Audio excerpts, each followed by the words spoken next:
The Federal Reserve on Wednesday pledged to use its full range of tools to support the U.S. economy, and the Dow went up right after that statement.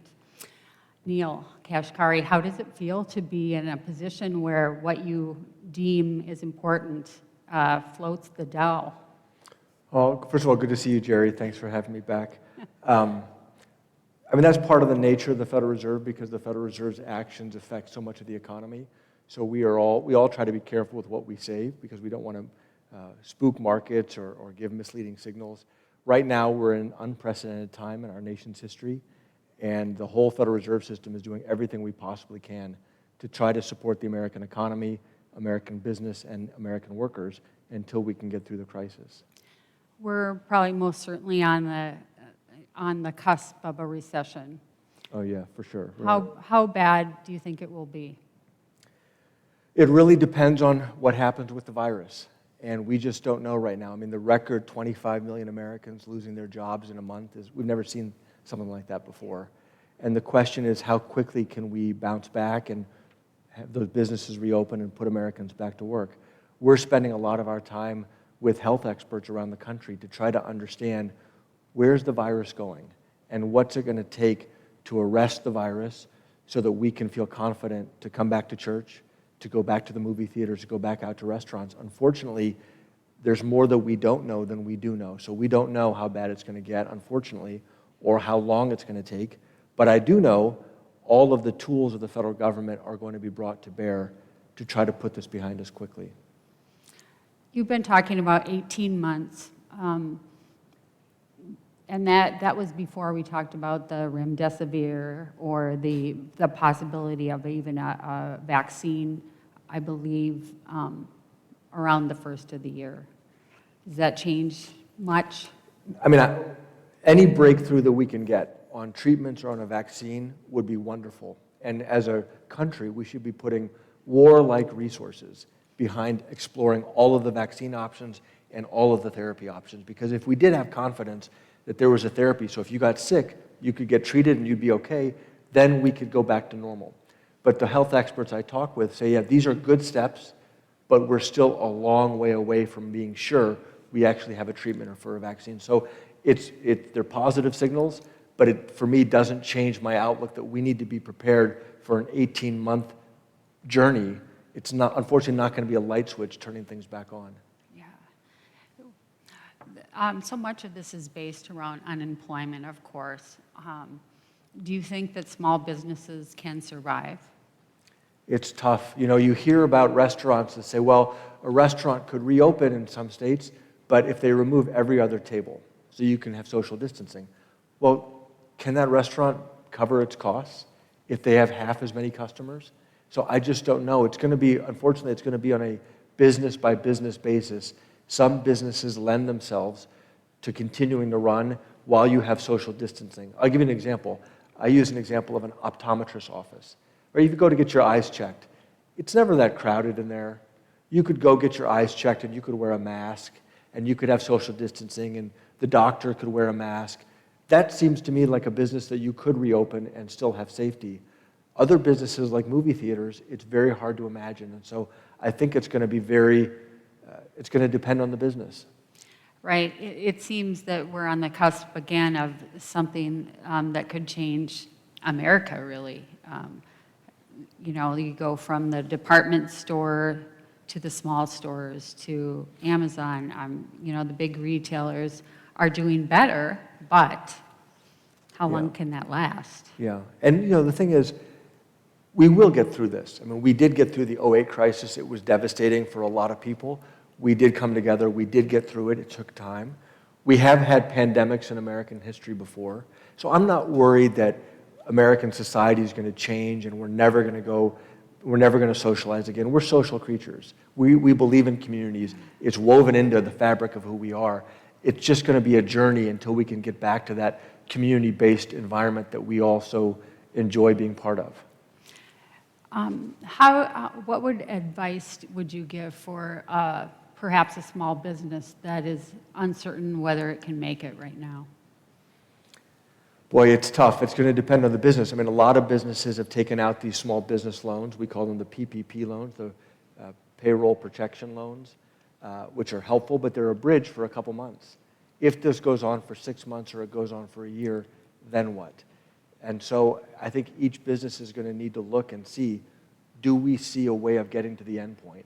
And once we get to the end point, are we viable at that end point? I mean, if it means that 9 months from now, as I said, for a restaurant, you have to have half as many tables, they're going to need to, unfortunately, do the hard math. Right. Can they cover their costs if they have half as many customers?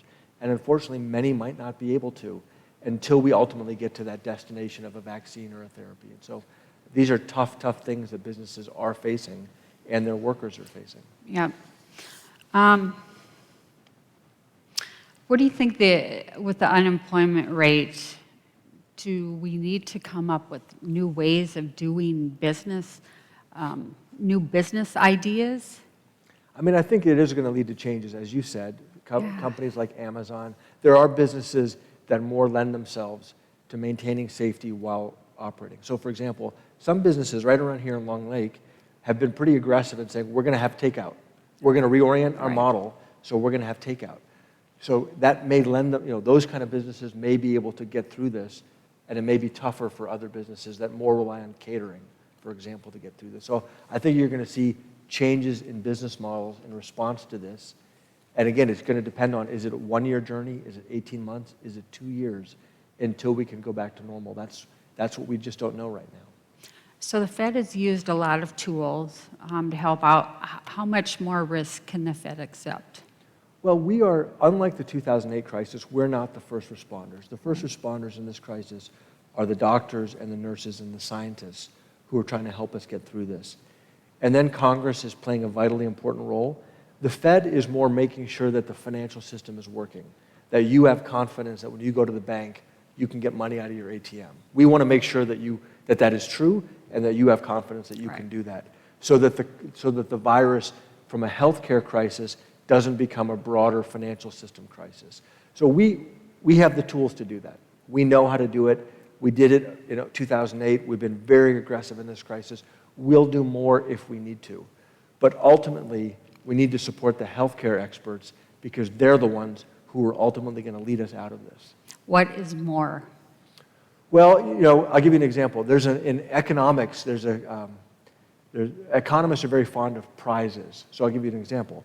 If the government said, we're going to give $10 billion, here's a prize, $10 billion to any company that develops a vaccine for this. It turns out that will motivate many times the $10 billion of private investment to go after it. So there may be more that the government can do to incentivize mobilizing the entire private sector in a warlike effort to develop a vaccine or a therapy or widespread testing. There may be more that we need to do. We're asking the health experts, do you have enough resources? Do you need more? Any dollar we spend in healthcare will more than pay for itself by needing less money to support the economy with a prolonged downturn. What is on your radar in respect to the banking industry and a possible default of loans in the next 6 to 12 months? Well, I'm very focused on it because we know that we've heard from a lot of small businesses. Let's say a coffee shop says, I can't pay my rent. So they tell their landlord, I'm not paying my rent. Well, the landlord has a mortgage at that strip mall, and that mortgage is owned by a bank. And so the landlord calls up the bank and says, well, I'm not paying my mortgage. If this goes on long enough, these losses roll up into the banking sector. Right. And then that could put the banks at risk. So I've publicly said that I think the banks right now should stop paying dividends to preserve their own capital and should go out and raise capital as a buffer. In a sense, banks can inoculate themselves against this crisis by going out and raising capital. And so I think they should do that. Excuse me, how are they going to raise capital? Well, right now, they'd go out to the stock market, as an example, and they would issue stock and say, we want to issue the stock. Investors would come in and buy their stock, and that would make sure that they're sound. And then when we get through this, if they don't need that extra capital, they can pay it back. They can buy back their shares, or they can pay out dividends. It's literally a way of inoculating themselves against the COVID crisis. We've talked before about you being a proponent of immigration and that helping our industry and growing our economy. How do you see the current political and our health environment impacting immigration? Well, I think it makes the politics of immigration very, very difficult. And when you have 20 or 25 million Americans out of work, we got to put them back to work first, of course. But we also know once we get through this crisis and once we put Americans back to work, we need our population to grow, we need our workforce to grow to feed our economy. So over the long term, this doesn't change anything about the importance of immigration to our own economic vibrancy. But in the short run, we have to focus on the COVID crisis and putting Americans back to work. When you go to work, actually, are you going in to work or are you at home? I'm at home. Our whole bank is working. Almost 95% of our 1,000 employees work from home. Our senior management team, we rotate. Everybody takes one turn going into the bank. So about every 2 weeks, I'm in my office for a day, and then the next day it's another one of our management team. But I'm mostly working from my basement in Orono. How's it going? It's going really well. I mean, we have a very good team, an excellent team of people that we work with. We know how to work together. Fortunately, we have the technology resources that we can do a lot virtually.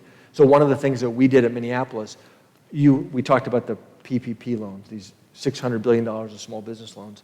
Well, the Minneapolis Fed set up the facility to provide money to banks so they can make those loans all across the country. And we did that working with the entire Federal Reserve System in a couple weeks. And so thousands of banks are now plugged into the Fed, tapping us for money to fund those loans. We did all of that virtually, almost everybody working from home doing that. So we're able to do it, but I also know that we missed something not being with our colleagues, not getting to know each other, not sharing ideas in person. So something is definitely lost. Yeah. Are you looking forward to getting back? Do you see that as being soon?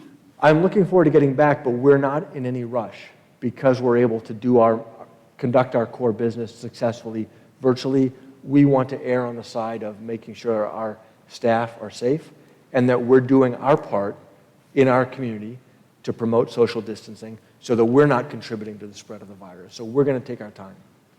Now, your sister studies infectious diseases, right? That's right. What is her take on this? Well, it's funny. I've talked to her and her husband's a pediatrician quite a bit. You know, they've said sometimes these viruses tend to go out on their own. They tend to extinguish themselves.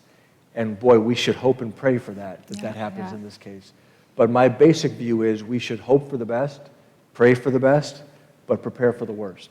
And be prepared for an 18-month gradual recovery back to normal. And then if there's a breakthrough on therapies or vaccines or the virus just extinguishes itself, wonderful. Then we can all celebrate that and get back to normal sooner. So our show is not a news show per se, and I feel like when we talk about the economy, you know, it's a downer. You know, what do you see as something hopeful, or maybe a time that in history that you know, we've weathered storms like this? Yeah, well, one of the most hopeful things that I have seen, you know, we live in a very politically contentious time. So I didn't know, would the politics in Washington prevent Congress from coming together to take bold action to support the American people? Because I said, the Fed has a role to play, but we're in the background. We're not the lead actors here. I'm really pleasantly surprised and hopeful because Republicans and Democrats put politics aside and took bold action. I mean, dramatic, $2 trillion of action to try to support American workers and American small businesses to get through this. So they said the American economy and the American people are at risk. We're going to put them first. That's great. I mean, I think in a time of crisis, as divided as we are, we tend to come together as a country and as a people. And that gives me great hope that we will work together and we will get through this. Yeah, speaking of all that money, it does put to thought, you know, what impact might this have on Medicare and Social Security? Well, I think long run, those continue to be big fiscal challenges, and that goes back to the immigration discussion. Most of those programs are funded by current workers paying for current retirees. And as our society ages, that ratio goes into imbalance. So that's why we end up needing immigration to make sure we have a growing workforce that can pay for our big retiree base. So in the short run, I don't think it's a challenge, but in the long run, it is something that we have to focus on. Right, and now I understand that millennials are now the biggest populace, so it will be interesting as we go on. Well, really appreciate you making time to come over. Of course, happy to do it, absolutely. Trinity's a wonderful part of our lives and a wonderful community. Well, thank you very much. Thanks for having me. And next week on Shift, we will have the new head of Interfaith Outreach Partners. Thanks for joining us.